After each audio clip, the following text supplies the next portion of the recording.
यह डायग्राम जो है पुरुष के नर जनन तंत्र का है। इस डायग्राम में पुरुष के नर जनन तंत्र में भाग लेने वाले सभी अंगों को प्रदर्शित किया गया है। देखिए यहाँ पर ये जो है वृषण है। एक जोड़ी वृषण जो होते हैं वृषण कोश में जो है शरीर से बाहर स्थित रहते हैं। वृषण जो होते हैं पुरुष जनन तंत्र के मुख्य अंग होते हैं। फिर इसमें जो है सहायक नलिकाएं पाई जाती हैं। ये देखिए यहाँ पर ये जो संरचना होती है इसे हम एपिडिडिमिस कहते हैं और इसी के ऊपर से ये जो है एक नलीनुमा संरचना निकलती है जिसे हम शुक्रवाहक कहते हैं। क्या कहते हैं? शुक्रवाहक। ये जो होती हैं सहायक नलिकाएं होती हैं। अब यही शुक्रवाहक नलिका आगे जा करके जो है शुक्राशय में खुलती है। कहाँ पे खुलती है? शुक्राशय में खुलती है और एक जोड़ी शुक्राशय पाए जाते हैं और ये शुक्राशय जो है स्खलन नलिका के द्वारा, किसके द्वारा? स्खलन नलिका के द्वारा जो है मूत्र मार्ग में खुलते हैं। कहाँ पे खुलते हैं? मूत्र मार्ग में खुलते हैं। मूत्र मार्ग जो है एक नलीनुमा संरचना होती है जो सीसन के या लिंग के अंदर पाई जाती है। लिंग है और लिंग जो होता है वह बाह्य जननेंद्रिय अंग होता है। इसमें कुछ जो है सहायक ग्रंथियाँ पाई जाती है। देखिए शुक्राशय जो होती है एक जोड़ी सहायक ग्रंथियों के रूप में मौजूद रहती है और पुरस्त्र ग्रंथि जो होती है जिसे हम प्रोस्टेट ग्रंथ कहते हैं संख्या में एक होती है और ये भी जो है एक प्रकार का स्राव करती है। इसी तरह जो है अगली सहायक ग्रंथि है बल्बो यूरेथ्रल ग्रंथि जिसे हम कंद मूत्र पत्र ग्रंथ कहते हैं। ये भी एक जोड़ी में पाई जाती हैं।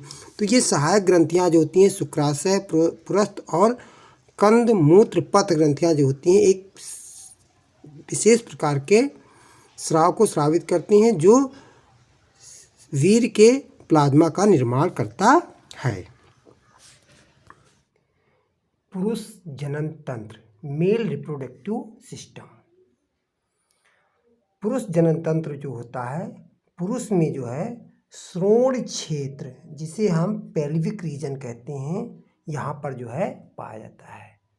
पुरुष जनन तंत्र जो होता है पुरुष में जो है श्रोण क्षेत्र में स्थित होता है और ये जो होता है तंत्र कई अंगों से मिलकर के बना होता है। ये अंग होते हैं वृषण, सहायक नलिकाएं, सहायक ग्रंथियां और बाह्य जननेंद्रियां। इन अंगों से मिलकर के जो है पुरुष का जनन तंत्र बनता है। पुरुष के मुख्य जनन अंग क्या होते हैं? वृषण होते हैं। क्या होते हैं? वृषण। एक जोड़ी जो है वृषण जो है शरीर से बाहर एक थैलीनुमा संरचना में स्थित होते हैं जिसे हम क्या कहते हैं? वृषण कोश या इसे हम स्क्रोटम भी कहते हैं। और इसका ताप जो होता है शरीर के ताप से करीब जो है 2 से 2.5 डिग्री सेंटीग्रेड कम होता है। वृषण जो होते हैं अंडाकार होते हैं और इनकी लंबाई जो होती है 4 से 5 सेंटीमीटर होती है तथा चौड़ाई जो होती है 2 से 3 सेंटीमीटर होती है। प्रत्येक वृषण में जो है 250 कक्ष पाए जाते हैं और इन कक्षों को हम क्या बोलते हैं? वृषण पालिका कहते हैं। एक वृषण पालिका में जो है 1 से लगा करके 3 तक शुक्रजनक नलिकाएं पाई जाती हैं और शुक्रजनक नलिकाओं के द्वारा जो है शुक्राणुओं का क्या होता है? निर्माण होता है। प्रत्येक शुक्रजनक नलिका के जो है 2 भाग होते हैं। एक बाहरी भाग होता है और एक जो होता है भीतरी भाग। जो इसका बाहरी भाग को है इसको हम अंतराली अवकाश कहते हैं। क्या कहते हैं? अंतराली अवकाश।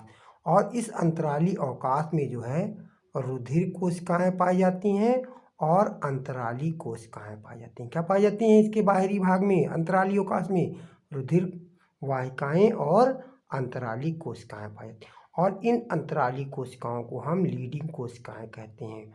और इन अंतराली या लीडिंग कोशिकाओं के द्वारा पुंजन हार्मोन स्रावित होता है या एंड्रोजन हार्मोन जो होता है ये इसके द्वारा अंतराली कोशिकाओं के द्वारा स्रावित होता है। शुक्रजन जनक नलिकाओं का जो है दूसरा भाग होता है जिसे हम भीतरी भाग कहते हैं और इस भीतरी भाग में जो है 2 प्रकार की कोशिकाएं होती हैं। एक कोशिका होती है नर जर्म कोशिका और दूसरी कोशिका है सर्टोली कोशिका। तो इसकी जो नर जर्म कोशिका होती है इसे हम शुक्राणु जन भी कहते हैं और नर जर्म कोशिका के द्वारा जो है किसका निर्माण होता है, शुक्राणुओं का निर्माण होता है। और जो इसकी जो है सर्टोली कोशिका होती है इसके द्वारा जो होता है पोषण, ये जो है शुक्राणु को क्या करती है, पोषण प्रदान करती है। तो नर जर्म कोशिकाएं किसका निर्माण करती हैं, शुक्राणु का निर्माण करती हैं और शुक्राणी सर्टोली जो कोशिकाएं होती हैं वो शुक्राणु को क्या करती हैं, पोषण प्रदान करती हैं। अगली जो है सहायक नलिकाएं होती हैं। पुरुष जनन तंत्र का अगली क्या है भाग, सहायक नलिकाएं होती हैं। और ये सहायक नलिकाएं देखिए 4 सहायक नलिकाएं इसमें पाई जाती हैं। एक वृषण जालिकाएं होती हैं, दूसरी जो है शुक्रवाहिकाएं होती हैं, तीसरी है अधिवेशन होता है और चौथा जो है शुक्रवाहक होता है। तो इसमें जो वृषण नलिका होती है, जो वृषण में पाई जाती हैं वो जो है वृषण जालिकाओं के द्वारा किसमें खुलती हैं, शुक्रवाहिकाओं में खुलती हैं और शुक्रवाहिकाएं जाकर के जो है अधिवेशन में खुलती हैं और अधिवेशन जो होता है वह शुक्रवाहक में खुलता है।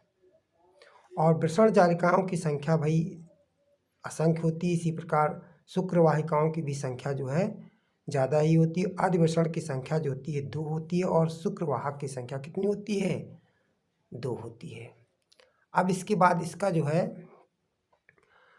पुरुष जनन तंत्र का अगला जो है अंग आता है जिसे हम बाह्य जननेंद्रिय अंग बोलते हैं और इसके अंतर्गत शिशन को रखा गया है। किसको क्या आता है, शिशन आता है। शिशन जो है पुरुष का बाह्य जननेंद्रिय अंग होता है और ये इस प्रकार के ऊतक से बना होता है जो इसके जो है कपुलेशन के समय जो है इसको इरेक्टाइल पोजीशन में लाने का काम करता है।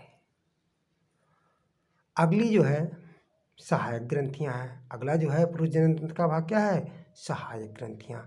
तो इसमें जो है 3 सहायक ग्रंथियां पाई जाती हैं। एक होती है शुक्राशय, ये एक जोड़ी होती हैं और दूसरी ग्रंथ होती है पुरस्थ ग्रंथि जिसे हम प्रोस्टेट ग्रंथ कहते हैं और ये भी जो है संख्या में एक ही होती है। और इसकी तीसरी ग्रंथि जो होती है वल्वो यूरेथ्रल ग्रंथ, ये जो है एक जोड़ी ग्रंथियां पाई जाती हैं। और इन तीनों ग्रंथियों के स्राव से जो है जो सेमिनल प्लाज्मा होता है, जो सीमेन का प्लाज्मा होता है उसका निर्माण होता है। इसके अलावा जो बल्बो यूरेथ्रल ग्रंथ होता है जो एक जोड़ी पाई जाती है, इसके स्राव से जो है शिशन को जो है मैथुन के समय जो है लुब्रिकेशन प्रदान किया जाता